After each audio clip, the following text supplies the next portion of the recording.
What are you doing here? Well, this is actually the second video of the week because I did. Oh hush, oh hush.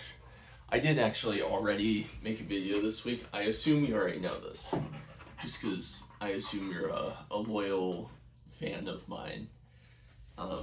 Anyways, this is my makeup video since I'm behind by a week basically, and I think I'm really just gonna explain like full range of motion. It's not really like an explanation, but it's like my own theories on it, and we have a little guest appearance, I guess you can say that, because this is not the gym.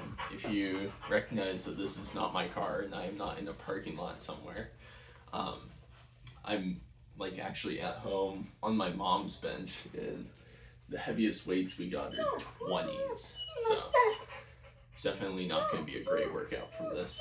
And you want to say hi? You want to say hi? Oh, come here. Oh, come here. Annie got spayed, so she can't really like do a whole bunch of jumping, but this is Annie.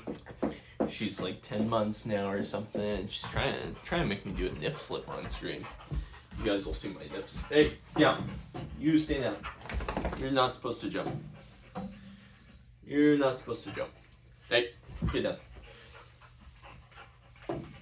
Anyways, while we have Annie here, I guess I'll like do my little spiel, my little talk. Hush. Get out of my room, Mom. I'm trying to make a YouTube video. Anyways, the workout today was actually arms, so we're just as shredded as ever. Anyways, great workout. I actually really enjoyed it. Later this afternoon, I found some motivation to work out even harder, so, you know, we'll do that, I guess. But that's a tomorrow thing. That's leg day for you. But great workout. So anyways, full range of motion, I guess the importance of that. My ankle really itches, so I'm like scratching the shit out of it right now. What was I saying? Oh, anyways, the importance of full range of motion. I'll grab a dumbbell here, which I'm actually lucky enough to have a 35, so it's pretty sick. Leave me alone. So there's lifting heavy, which is absolutely great. Good for you if you can bench 300 pounds with your back arched up in the air, dick in the sky. Congrats. I can't do that. I can bench 225 with my back flat on the bench, going all the way down to my chest without bouncing it. That's a little bit of a brag, whatever. Anyways, so some people with working out, they'll find like a heavy weight and they'll throw it up really quick and then they'll bring it down halfway and back up. And so that's really great. You can feel a burn from it. But again, this is all theory and speculation from me. But it's really, in my head, it's just like the buildup of lactic acid, and you're not properly like tearing the muscle fibers with the full stretch. And so, yeah, you get burning sensation, whatever. You think you're doing great. You're feeling a pump. But are you really doing the full amount of effort, or are you just kind of half-assing it to look good? But you know what? I've been there before. I used to be an ego lifter back when I started, and half rep and shit was cool because I could lift heavy. Annie is not happy about that. She doesn't support you ego lifting. Anyways, I guess like, in my opinion, proper form for a shoulder press is like, sure, you come up with your first rep, and then you come all the way down for that big stretch, and then back up. All the way down, and then back up, and all the way down, and then back up. You can get the idea. That pecs is massive. It's just kind of cool that I get to watch myself while doing this. Anyways, so not necessarily, I can't remember if it's eccentric or what the proper terminology is. I'm not the most science-based lifter, but I'm also not the most like rock-headed, hey, get out of there, leave your stitches alone. I'm also not like the most rock-headed, yeah, I just lift heavy, I go to the gym every day kind of guy. I like to put some theory behind it, I guess. And so, I don't even remember what the point was. What was I talking about? I'm lost. Oh,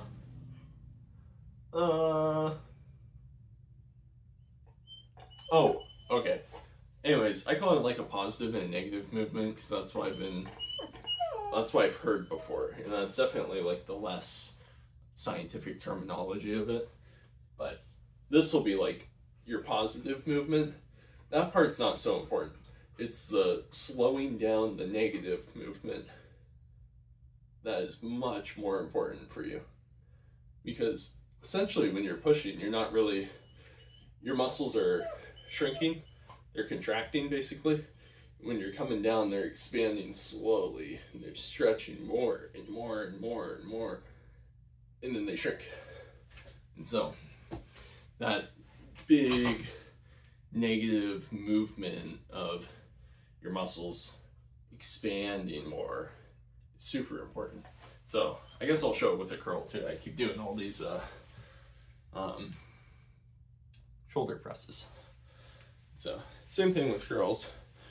If you come up super fast and down, you're not really stretching the muscle at all. It's just like up, down, whatever. Some people, I'm not gonna name names, but you know who you two are, and maybe others out there. I already did arms today, so I think the 35's a little much for curls right now. That's okay. Anyways, you know who you guys are.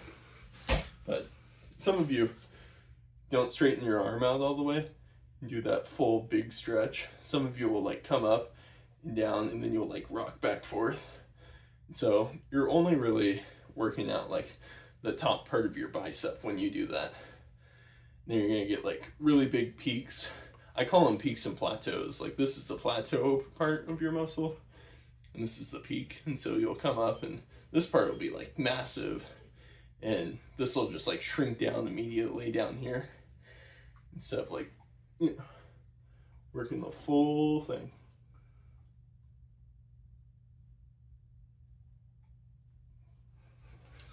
I gotta work out the other arm. But in my head, it's like super important to have good form. So you really gotta be nice and slow with that negative movement. That way you're getting the full stretch, the full build up. Nice. I don't know if there's like much more explanation that I can really do for it, because in my head it's like, it's pretty cutthroat, pretty simple. I'm not great at explaining things. I'm sure you've noticed like in my head everything works, and so it should just transfer immediately to your head, and it should also work that way. But sadly, the world is not that easy. I think Annie just wants attention. And so, I don't know, if you guys ever have like questions or anything, then obviously you can ask me. I'll definitely respond. I'm not that popular. But yeah, I think it's really the basics of my big spiel on like full range of motion. I think it's important. The other thing, which I've been laughing at today, is people with really small arms, but they work out like the base of their body. I used to be that way, okay? And I'm not trying to offend you at all unless you're like that one specific person, which I doubt it's any of you. I love all of you. But anyways, people with like really skinny pole arms compared to the rest of your body, that's something that you should really focus on, is doing your arms before your workout. I don't have that issue anymore because I do arms on a separate day, but a lot of my friends I've talked to are doing like push days, and so they hit triceps and chest on the same day. If you're looking to get big arms, then I would definitely recommend hitting arms before chest, or either chest or back, whatever. You get what I'm saying.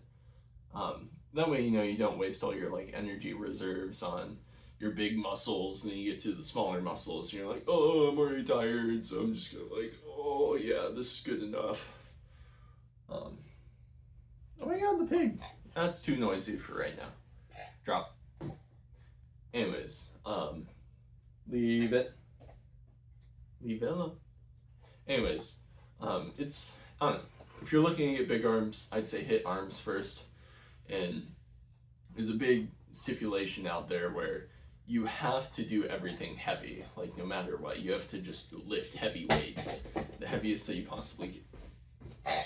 possibly can. And so, it's not true. Sometimes it just works better for other muscles to do lighter weight with higher reps. And I'm not saying that you're gonna gain muscle better that way. It's just all preference on your own body. Like, for triceps, I have to do like 15 to 20 reps to really get like a good pop from it. I can't just like do 8 to 10 reps of heavy weights, then I don't feel it. It's just weird. You'll find like your own flow of things, and so I imagine you're gonna get big. And I believe in you, and you're doing great. And that's all I really had for like my talk today. So maybe we'll pose a little.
also thanks for watching the second video today. So, well, not today, of this week. So, it was really cool. Thanks, guys.